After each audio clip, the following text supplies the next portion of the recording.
Well, welcome back to the channel, guys. If you are new here, my name is Roger and I am designing and building my own mid-engine supercar.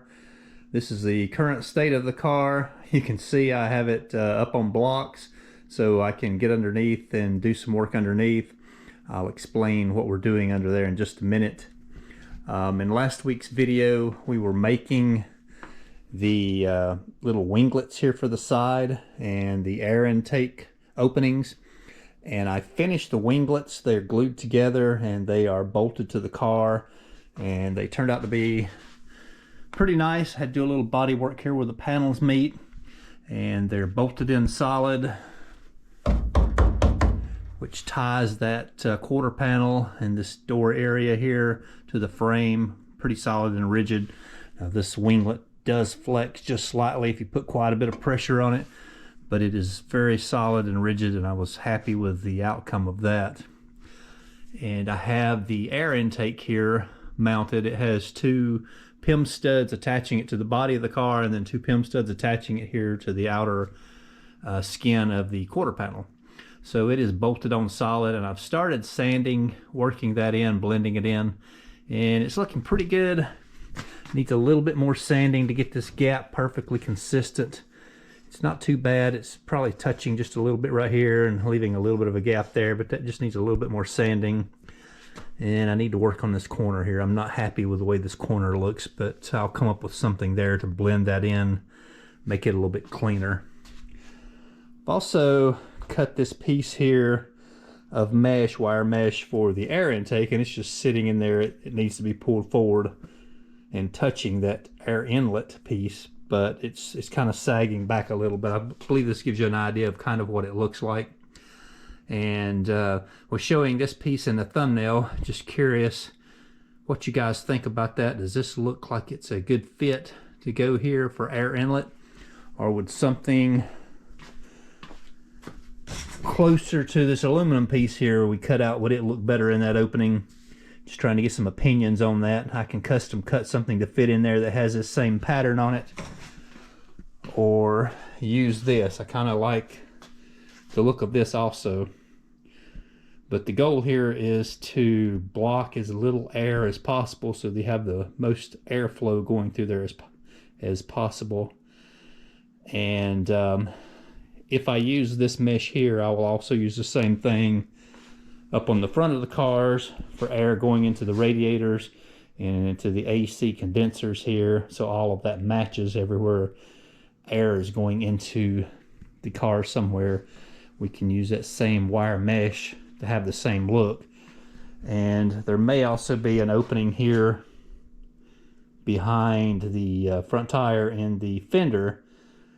There's an area here for something. I'm believing there I might put an air opening there also, so it might have that same wire mesh, or the aluminum cut panels. Just not sure which one would look the best yet, and wanted to get your guys' opinion on what you thought also. I'm showing both of these in the thumbnail. And also, I cut this piece here. Took several hours on the computer to make this part. And what it does is, this is just a test piece, but it would glue to the back side of this. You can see up under here better. This is where these rubber tracks mount to, and this is just showing me that this piece is made correctly. What's important here is the offset from this flange and the depth and the angles. I need to make sure this rubber aligns perfectly with the glass. I have two pieces stuck up here so you can kind of see how they go. And this allows me to see that the angles are running correctly here for this to mount to. This rubber channel has a metal track or backing on the back of it that fastens to that piece solid, and then the rubber snaps in the channels here. And I'm just trying to make sure all that aligns good so we'll get good fit with our glass. But this is how this mounts. I've trimmed this flange down to the correct width so it aligns here with this rubber. It needs to be pushed up just a hair more. But you can see how that rubber intersects the body here. It's easier to see here, but this one intersects at a little different angle. But when that's bolted up solid, that seals that off nicely. And this piece fit well. I was happy with it, except for down here at the bottom. You can see it's not quite deep enough. It's pushing this rubber out. I've modified this file on the computer, and I need to recut the last few inches of that out of foam just to test that it intersects this piece correctly. And once I am happy with that, I can go ahead and cut these two molds for the passengers and driver's side, and we can make those parts and start attaching them to the body, and then start drilling the holes to mount this rubber and get all that aligned. But let me hold the glass up to here and show you kind of how it intersects the rubbers and what this will look like. Okay, I'm holding the glass up so you can kind of see how it intersects. It has to lay at just the right angle, and it touches all the way around to seal, and then up the top it pushes up and hits the rubber at the top also. So it's touching the surface and the perimeter edge to get a good seal around those parts. But that's what that's looking like. I believe this is going to be okay and work like it needs to. I can move those rubbers around slightly on that track piece on the inside, in and out and up and down, and adjust them to get a precise seal like it needs to be. It's going to take several hours probably to work that into where I'm happy with it, but I believe that everything's looking like it's going in the right direction. All right, once I get these two molds made and these parts pulled and in the car, one of the next things I need to start working on, I need to do these trim panels here that's going to bolt to this firewall. You can see I've left a gap where they go in it, and behind it, it comes in here and bolts in between this brace here for the dash. Maybe see it better here. There's a gap here for this panel. It continues around and forward, and then it'll turn out and come out and intersect the fender. But I need to get those pieces made and installed so I'll know the exact distance I'm gonna have left here for a trim piece. And I'll start getting those trim panels cut and make the molds and parts for those also, because I want to get this area here around the door all trimmed in and finished at the same time, so we can be done with that and move on to something else. Also, in the meantime, I need to start disassembling this roll bar. I want to go ahead and remove these front tubes that come to the front of the car and start working on this rear hoop. I need to cut it down in height to make it the right height to fit in the car. I need to try to come up with a measurement so I know exactly how much to cut off of this tube. And I'm hoping I can measure inside with the body still on it, and then even insert that tube. I think I can roll it around and put it in and bolt it back in without taking the body off of the car. But if I need to take the body off to do it, I'll just unbolt it and lift it up. It won't be too hard to do.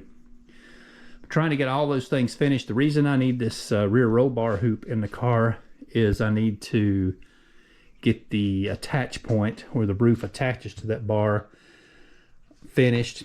I need to glue the piece to the roof and align it to that roll bar and drill the holes in it for mounts. And those pieces are made. They're laying here. This one is for the rear, that attaches that rear hoop of the roll bar, and this is attaches to the front of the roll bar. Once we get that done in the future, we can add that one. But I need to get those finished because I'm bolting the body to the frame. It's bolted here and down both sides. I need this part here bolted and finished because we're coming back and trying to get ready to start cutting this hatch assembly out and fitting it, and I need the body secure so it can't flex or move. So once the body is secure all the way around that rear roll bar hoop and all that can't move, then I need to come back here and finish this rear attach points for the back of the car to secure it so it can't move anymore either. And then we'll be ready to start cutting and trimming and fitting this rear hatch assembly. So here on the rear of the car, part of the mounts that's going to hold this body in place at the very rear of the car, there's attach holes here and here. I'll make a weldment that comes out and has a crash protection just behind this. Some kind of a steel bar with probably a foam tube, maybe like a pool noodle or even something zip tied around it just for a crash protection. If something bumps this, it'll give me some strength behind that carbon fiber panel. And then something that's going to come up just under this dick lid where the rear spoiler attaches, and the spoiler will bolt through the carbon fiber piece and down to the mount and secure it so it can't move up or down or left and right. And I think that will secure the rear of the car. It'll definitely secure it secure enough to start trimming and fitting this hatch.